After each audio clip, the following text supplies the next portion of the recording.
Olá pessoal, eu sou Everson Costa, CEO da Donos, e eu estou aqui hoje em mais um vídeo para falar para você sobre como que ocorre a fidelização de cliente. Qual é o passo a passo que ocorre no processo de compra que faz o cliente voltar a comprar da sua empresa, fazer esse cliente se tornar fiel e comprar mais e mais vezes. Para que a gente possa entender isso melhor, é importante a gente entender como funciona o processo de compra do consumidor. E aí existem basicamente 5 etapas em quase todos os processos de compra. Tá? Se você vai comprar uma casa, um apartamento, ou um almoço, ou um carro, para a maioria das compras que você vai fazer, existe basicamente essas 5 etapas. O que ocorre é que, dependendo da compra, por exemplo, se for uma compra simples, como por exemplo, preciso lanchar, algumas etapas vão ser basicamente muito rápidas e muito juntas uma nas outras. Já, por exemplo, uma compra mais complexa, como comprar uma casa, provavelmente cada uma dessas etapas vai ocorrer lentamente e bem demorada. Então, basicamente, o que acontece?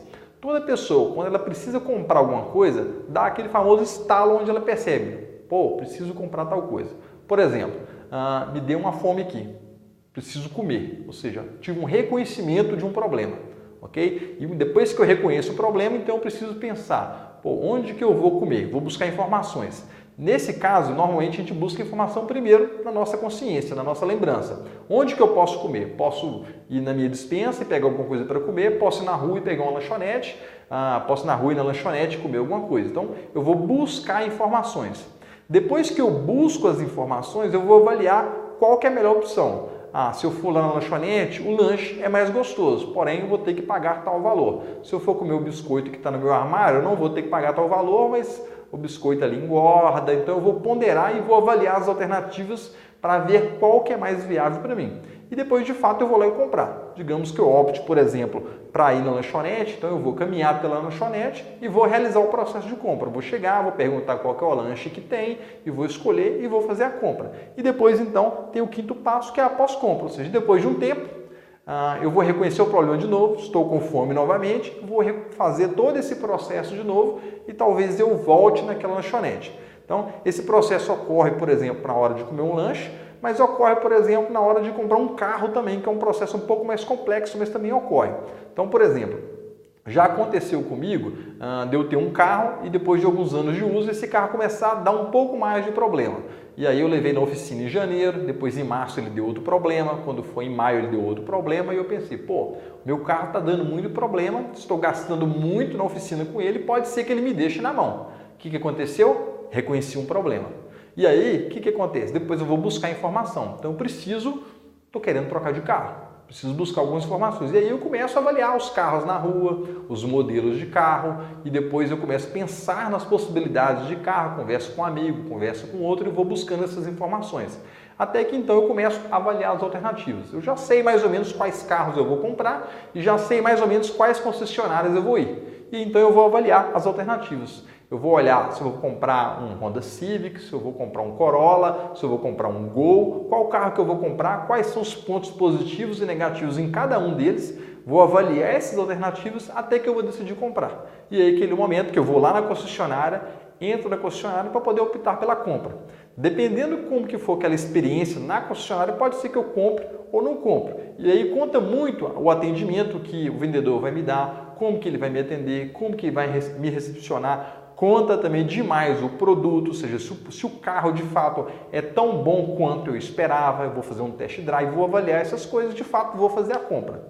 Depois que eu fiz a compra, eu posso, depois de algum tempo, quando eu precisar de um carro novo, ir lá e fazer uma compra novamente. E normalmente depois da compra, principalmente na concessionária, existe o momento da pós-compra, ou seja, do pós-venda, onde essa concessionária pode entrar em contato comigo, fazer uma pesquisa de satisfação e criar todo um relacionamento depois da venda para que eu volte a comprar normalmente.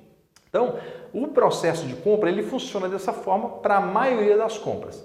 E aí, por que fidelizar? Como que a fidelização entra nesse processo aqui? Você tem que pensar o seguinte, uma vez que o cliente comprou na sua marca, comprou na sua empresa, por exemplo, pensa, por exemplo, os carros da Honda. Em relação a carros, dizem, não sei se é verdade, que os carros da Honda existe um índice de fidelização muito grande da marca, ou seja, aquelas pessoas que têm um carro da Honda têm grandes chances de comprar o carro da Honda de novo. Isso acontece porque o produto é considerado muito bom pelos clientes, o atendimento da concessionária, todo o conjunto de fatores gera uma sensação muito boa no cliente, que no dia que ele reconhecer o problema de novo e for buscar informação, provavelmente ele não vai ficar avaliando alternativas, ele já vai direto para a compra, ok? Então a fidelização ela ocorre para exatamente fazer o seu cliente eliminar esse passo 3, que é a avaliação da alternativa.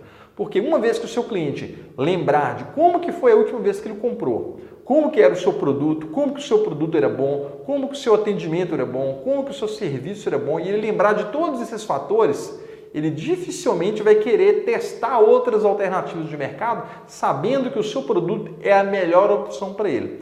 Então, uma vez que a gente entende como que funciona esse processo, a gente trabalha a fidelização de clientes para fazer o cliente pular essa etapa. E aí o que acontece? A gente começa a ganhar de fato o cliente e começa a evitar de perder esse cliente para a concorrência. Tá? Então é muito importante a gente entender esse processo, entender esse fluxo e criar ações. Então você tem basicamente 2 momentos que você pode, na verdade são 3 momentos. Antes da compra, você tem que trabalhar suas ações de marketing, ou seja, você precisa fazer o seu cliente conhecer a sua empresa, conhecer o seu produto, para que no momento que ele estiver buscando informações e avaliando alternativas, ele enxergue o seu produto como a melhor opção para aquilo que ele está buscando. E aí o seu marketing tem que ser muito bem feito, o seu produto tem que estar sempre disponível, perto do cliente, próximo do cliente, para que o cliente possa te encontrar. Então, se você tem uma loja, uma vez que ele encontrou, ele precisa ter facilidade para estacionar na sua loja. Todos esses atributos têm que ser muito bem trabalhados para que ele, de fato, te encontre e te avalie como uma boa possibilidade. Uma vez que ele te avaliou como uma boa alternativa, ele vai até dentro do seu estabelecimento para fazer a compra. E aí você tem que trabalhar vários atributos dentro da loja. Então você pode trabalhar todos os atributos dos 5 sentidos. Então a loja tem que estar bonita, bem organizada. Tem algumas lojas que utilizam algum perfume dentro da loja, uma música que estimula a compra. Então você tem que trabalhar todos esses atributos para poder agradar e encantar o cliente. Além disso, o atendimento tem que ser impecável, ou seja, o seu atendimento tem que ir lá, ouvir o cliente, entender qual que é a necessidade desse cliente, não forçar a compra. Basicamente é o seguinte, você tem que tentar imaginar o que está na cabeça do cliente, o que ele espera do seu produto, o que ele espera do seu serviço, para você de fato entregar exatamente isso, porque se houver esse casamento entre o que o cliente precisa e o que você oferece, de fato vai haver uma grande chance de você entregar o produto certo, naquele momento certo, e o cliente ficar altamente satisfeito com o seu produto. Então, esse momento do atendimento é essencial. Se você fizer isso bem feito, você de fato aumenta a chance de fidelizar o seu cliente. Só que o que acontece? Depois o seu cliente vai embora. E aí, depois de 3 meses, 6 meses, 1 ano, ele vai ter o problema de novo. E aí, ele vai lembrar da sua empresa para na hora que ele for buscar alternativas, na hora que ele for buscar informação, ele não ter que avaliar alternativas e vir direto para a compra? Ele vai lembrar de você ou ele vai de novo avaliar as alternativas? E o que vai ajudar ele a lembrar de você? É todo o trabalho que você vai fazer de pós-venda, é o relacionamento com o cliente. Então, se você conseguir cadastrar esse cliente, pegar os dados cadastrais dele, enviar um e-mail de aniversário, tá sempre mantendo contato, tentar identificar esse usuário nas redes sociais, monitorar ele e fazer com que ele esteja sempre lembrando da sua marca, do seu produto, do seu serviço, criar essa relação com esse cliente, você vai aumentar muito as chances dele voltar a comprar da sua empresa. E é nesse momento aqui, do pós-compra, do pós-venda, é que entra um programa de fidelidade, porque o programa de fidelidade cria essa relação com o cliente. Ele vai lá, cadastra no seu programa de fidelidade, deixa os dados dele para poder ganhar um prêmio, ganhar pontos, e você usa isso aí para poder criar esse relacionamento com o cliente para ele lembrar de você. Ok? O programa de fidelidade serve exatamente para isso. E uma vez que você entende como que funciona o processo de compra, agora você pode trabalhar as ações da sua empresa para que o marketing seja bem feito. Nessa etapa 2 aqui, para o cliente achar a sua empresa e ver ela como uma boa alternativa.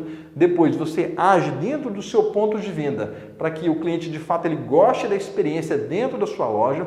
E depois você entra com um programa de fidelidade para cadastrar esses clientes, relacionar com eles e fazer ele lembrar da sua empresa. Ok? Por hoje é só, te aguardo no próximo vídeo.